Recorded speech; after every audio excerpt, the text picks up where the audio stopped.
Assalamualaikum warahmatullahi wabarakatuh. Berjumpa kembali dengan saya, Ulfa Sifri Rahmawati, mahasiswa PPG Prajabatan Universitas Sanata Dharma. Pada kesempatan kali ini, saya akan menyampaikan jurnal refleksi mata kuliah pemahaman peserta didik dan pembelajarannya.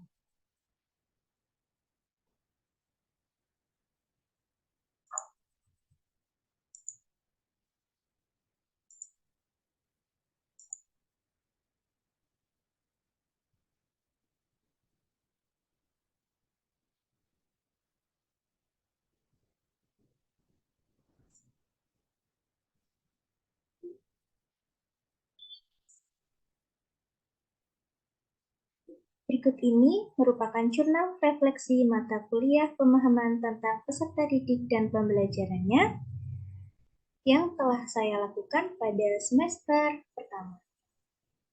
Review pengalaman belajar. Pada mata kuliah pemahaman tentang peserta didik dan pembelajarannya, saya telah mempelajari berbagai macam hal, yaitu sebagai berikut. Pada topik 1, teori belajar dan motivasi belajar anak. Topik ini membahas teori belajar seperti teori belajar behavioristik, teori belajar kognitif sosial, dan teori belajar konstruktivisme. Selain itu, juga mempelajari motivasi belajar dan pola pikir, dan paradigma personal peserta didik sebagai upaya menciptakan pembelajaran yang efektif. Kemudian pada topik 2, teori perkembangan. Topik ini membahas teori perkembangan kognitif dan bahasa, teori perkembangan sosio-emosional, dan sosial konteks. Pada topik 3, profiling peserta didik. Pada topik sebelumnya telah dibahas mengenai tahapan perkembangan peserta didik berdasarkan teori-teori perkembangan. Kemudian pada topik ini akan membahas lebih dalam terkait profiling peserta didik dari aspek-aspek yang lebih banyak seperti etnik, kultural, status sosial, minat, perkembangan kognitif, kemampuan awal, gaya belajar, perkembangan emosi, perkembangan sosial, perkembangan moral, dan perkembangan motorik. Kemudian pada topik 4, kerangka strategi. Topik ini membahas pembelajaran berdiferensiasi, pengajaran yang responsif kultur, dan pengajaran sesuai level. Pada topik 5, pengukuran pemahaman belajar peserta didik. Topik ini membahas pengertian, fungsi, tujuan, jenis, dan contoh asesmen dalam setting pendidikan melalui sebuah studi kasus. Pada topik 6, yaitu lesson planning, penyusunan evaluasi refleksi. Topik ini membahas unsur-unsur yang perlu ada ketika menyusun lesson plan atau rencana pelaksanaan pembelajaran yang biasa kita sebut sebagai RPP, bagaimana mengevaluasi pembelajaran dan merefleksikan untuk menciptakan pembelajaran yang lebih baik di masa mendatang. Refleksi pengalaman belajar yang saya pilih yaitu topik 4, kerangka strategi. Topik tersebut penting untuk dipelajari karena pendidik perlu menyadari bahwa setiap peserta didik merupakan individu yang unik dan berbeda. Hal ini menyebabkan adanya keberagaman di antara mereka. Pendidik bertanggung jawab untuk meningkatkan kualitas masing-masing peserta didik. Oleh karena itu, diperlukan strategi-strategi yang tepat sehingga dapat mendorong para peserta didik mencapai kualitas yang terbaik. Topik ini membahas pembelajaran berdiferensiasi, pengajaran yang responsif kultur secara budaya, dan pengajaran sesuai level. Setelah belajar materi pada topik ini, diharapkan memiliki kemampuan untuk memahami strategi pendekatan dalam pembelajaran serta memiliki kesadaran dan tanggung jawab terhadap kebutuhan dan kondisi peserta didik. Saya mempelajari topik 4 ini melalui alur Merdeka. Pada tahap mulai dari diri, berisi pertanyaan reflektif berdasarkan pengalaman pribadi saat belajar di jenjang sekolah dasar yang berkaitan dengan strategi guru di kelas, sehingga membuat pembelajaran menjadi berkesan. Hal yang dapat mengganggu proses belajar di kelas serta pendapat mengenai seberapa penting bagi guru untuk memahami kebutuhan masing-masing peserta didik di kelasnya. Pada tahap eksplorasi konsep, menguraikan materi tentang pembelajaran berdiferensiasi, pengajaran dan pembelajaran yang responsif secara budaya, serta pengajaran sesuai level. Setelah mempelajari materi tersebut, saya mempunyai gambaran dalam menyusun strategi pembelajaran yang lebih sesuai dengan karakteristik peserta didik. Kemudian, ruang kolaborasi. Setelah mempelajari teori prinsip pembelajaran berdiferensiasi, pengajaran yang responsif kultur, dan pengajaran sesuai level, pada tahap ini saya melakukan analisis dengan menjawab beberapa pertanyaan terkait kerangka strategi dalam pembelajaran. Tahap demonstrasi kontekstual. Pada tahap ini, saya membuat rencana kerangka strategi pembelajaran yang akan dilakukan di sekolah tempat PPL, berdasarkan profiling peserta didik yang telah dilakukan pada topik 3. Profiling dilakukan pada peserta didik kelas 5 di SD Kanisius Kembaran. Model pembelajaran yang digunakan adalah pembelajaran berbasis masalah pada muatan pembelajaran bahasa Indonesia. Kerangka strategi tersebut kemudian dipublikasikan melalui media sosial YouTube. Pada tahap elaborasi pemahaman, saya diarahkan untuk membuat beberapa pertanyaan mengenai konsep yang masih belum dipahami guna memperdalam pemahaman terkait prinsip pembelajaran berdiferensiasi, pengajaran yang responsif kultur, dan pengajaran sesuai level. Kemudian pada tahap koneksi antar materi, saya membuat koneksi antar materi tentang prinsip pembelajaran berdiferensiasi, pengajaran yang responsif kultur, dan pengajaran sesuai level dengan topik lain yang berkaitan di mata kuliah ini atau mata kuliah lain atau dengan kehidupan sehari-hari yang berkaitan. Pada tahap aksi nyata, saya merefleksikan pembelajaran topik ini dengan menjawab beberapa pertanyaan terkait prinsip pembelajaran berdiferensiasi, pengajaran yang responsif kultur, dan pengajaran sesuai level. Setelah melakukan refleksi, saya membuat rencana pelaksanaan pembelajaran yang mengaplikasikan salah satu prinsip pembelajaran yang telah dipelajari. Kemudian rancangan tersebut akan diterapkan di kelas pada saat praktik di sekolah mitra. Strategi yang diimplementasikan dalam mempelajari topik ini yaitu secara daring dan luring melalui LMS dan praktik langsung di sekolah tempat PPL. Strategi yang digunakan sangat penting bagi saya untuk memahami bagaimana cara membuat kerangka strategi pembelajaran yang efektif untuk diterapkan di dalam kelas. Pada tahap awal, saya melakukan refleksi berdasarkan pengalaman pribadi saat belajar di jenjang sekolah dasar.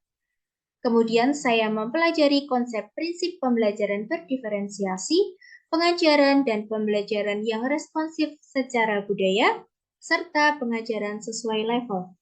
Setelah itu, saya melakukan analisis dengan menjawab beberapa pertanyaan terkait kerangka strategi dalam pembelajaran. Kemudian dilanjutkan membuat rencana kerangka strategi pembelajaran yang akan dilakukan di sekolah tempat PPL berdasarkan profiling peserta didik yang telah dilakukan pada topik 3 yang nantinya akan dipublikasikan melalui media sosial YouTube. Lalu saya diarahkan untuk membuat beberapa pertanyaan mengenai konsep yang masih belum dipahami guna memperdalam pemahaman terkait prinsip pembelajaran yang telah dipelajari untuk mengetahui sejauh mana pengetahuan saya terkait materi pada topik ini.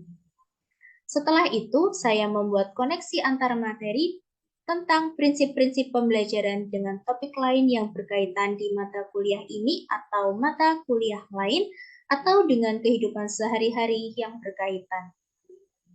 Pada tahap akhir, saya merefleksikan pembelajaran topik ini dengan menjawab beberapa pertanyaan terkait prinsip pembelajaran berdiferensiasi, pengajaran yang responsif kultur, dan pengajaran sesuai level. Setelah melakukan refleksi, saya membuat rencana pelaksanaan pembelajaran yang mengaplikasikan salah satu prinsip pembelajaran yang telah dipelajari. Kemudian rancangan tersebut diterapkan di kelas pada saat praktik di sekolah mitra. Selain itu, saya juga mempelajari topik ini dengan mencari sumber belajar lain dalam bentuk buku, artikel, jurnal, video, atau diskusi dengan teman untuk menunjang proses belajar. Melalui praktik langsung membuat kerangka strategi hingga menerapkannya dalam pembelajaran, saya mendapatkan tambahan pengetahuan, keterampilan, dan pengalaman yang dapat memperkuat pemahaman saya terkait strategi pembelajaran yang efektif dan sesuai dengan karakteristik peserta didik.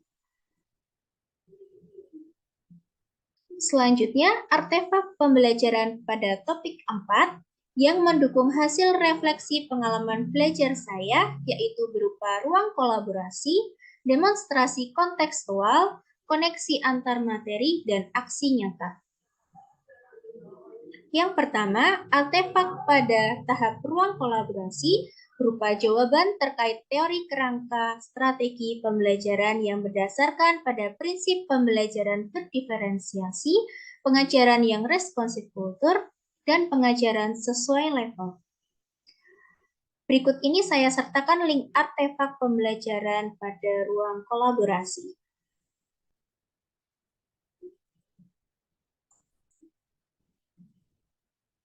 Ini merupakan filenya.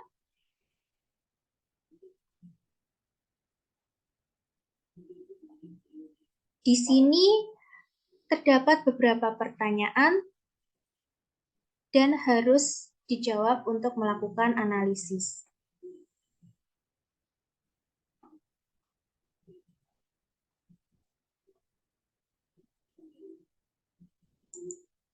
Kemudian pada demonstrasi kontekstual. Artefak pembelajaran pada tahap demonstrasi kontekstual berupa video presentasi berisi rencana kerangka strategi pembelajaran yang akan dilakukan di sekolah tempat PPL.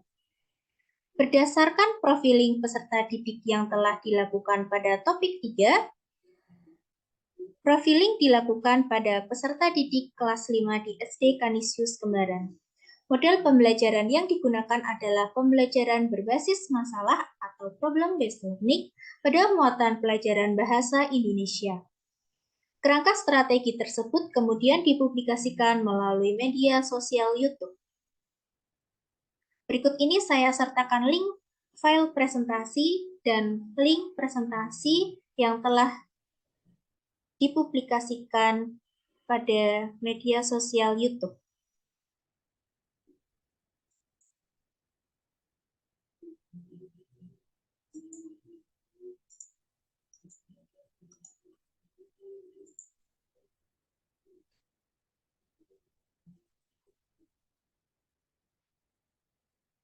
Kemudian, tahap koneksi antar materi. Artefak pembelajaran pada tahap koneksi antar materi berupa rangkuman prinsip pembelajaran yang sesuai dengan karakteristik peserta didik serta keterkaitannya dengan topik lain pada mata kuliah pemahaman tentang peserta didik dan pembelajarannya. Dengan mata kuliah lain, salah satunya dengan mata kuliah praktik pengalaman lapangan atau dengan kehidupan sehari-hari yang berkaitan. Berikut link artefak pembelajaran koneksi antar materi. Di sini telah saya sertakan link file koneksi antar materi. File ini berisi tentang keterkaitan pembelajaran berdiferensiasi, pengajaran yang responsif kultur, pengajaran sesuai level, serta keterkaitan dengan topik lain di mata kuliah praktik pengalaman lapangan, serta dalam kehidupan sehari-hari. Selanjutnya pada tahap aksi nyata. Artefak pembelajaran pada tahap aksi nyata berupa hasil refleksi pembelajaran topik ini, yaitu topik 4. Selain itu, terdapat juga artefak berupa rencana pelaksanaan pelaksanaan pembelajaran yang mengaplikasikan salah satu prinsip pembelajaran yang kemudian rancangan tersebut diterapkan di kelas pada saat praktik di sekolah mitra. Rencana pelaksanaan pembelajaran yang dirancang berdasarkan profiling peserta didik kelas 5 di SD Kanisius Kembaran. Model pembelajaran yang digunakan adalah pembelajaran berbasis masalah atau problem-based learning.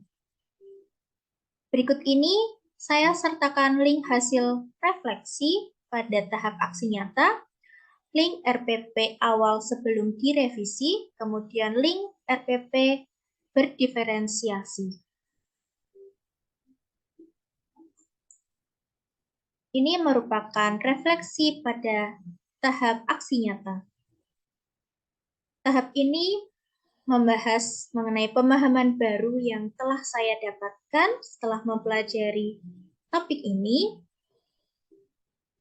Kemudian bagian dari topik ini yang paling menantang untuk diaplikasikan di lapangan menurut saya, serta hal-hal yang ingin saya pelajari lebih lanjut mengenai topik ini.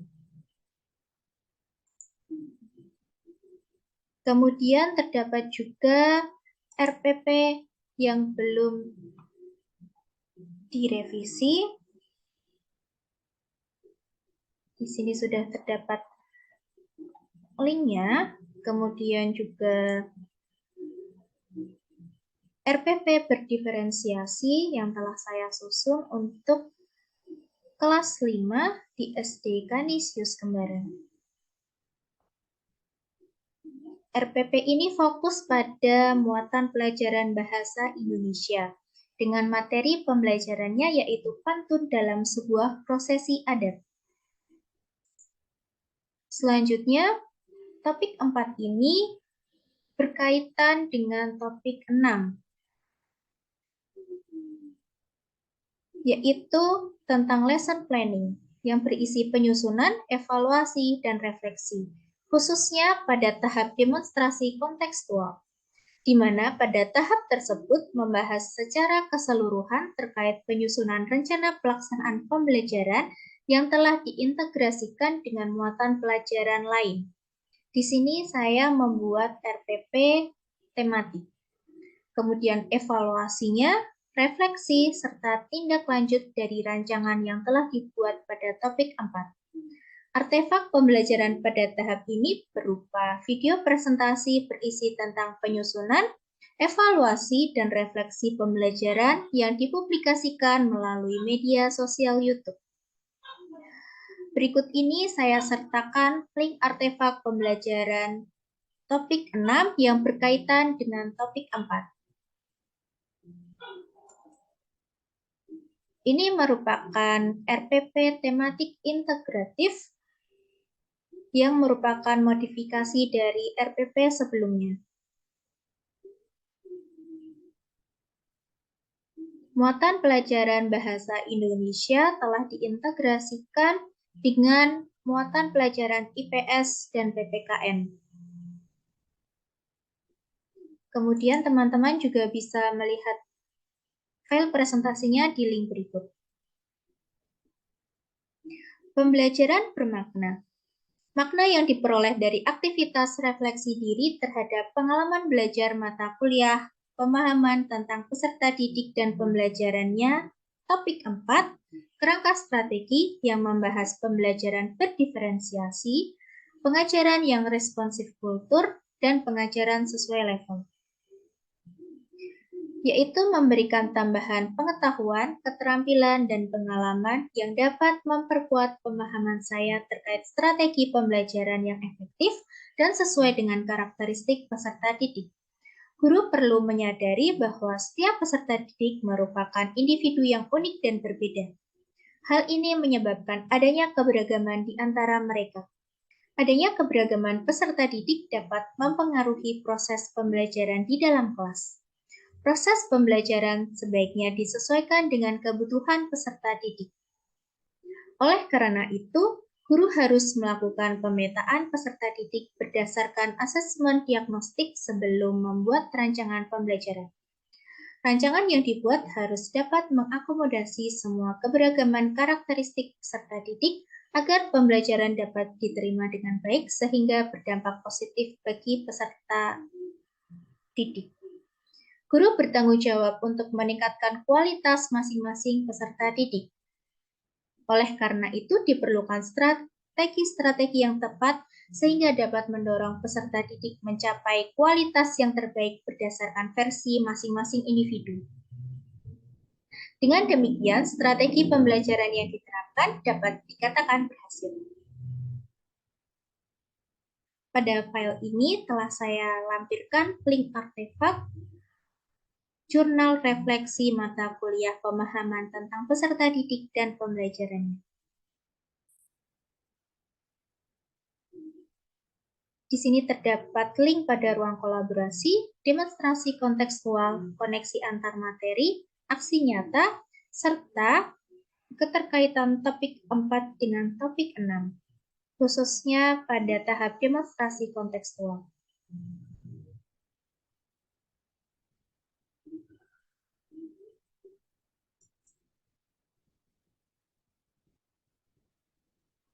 Demikianlah pemaparan saya mengenai jurnal refleksi mata kuliah pemahaman tentang peserta didik dan pembelajarannya. Semoga bermanfaat bagi teman-teman. Mohon maaf apabila banyak terdapat kesalahan. Terima kasih atas perhatian teman-teman. Wassalamualaikum warahmatullahi wabarakatuh.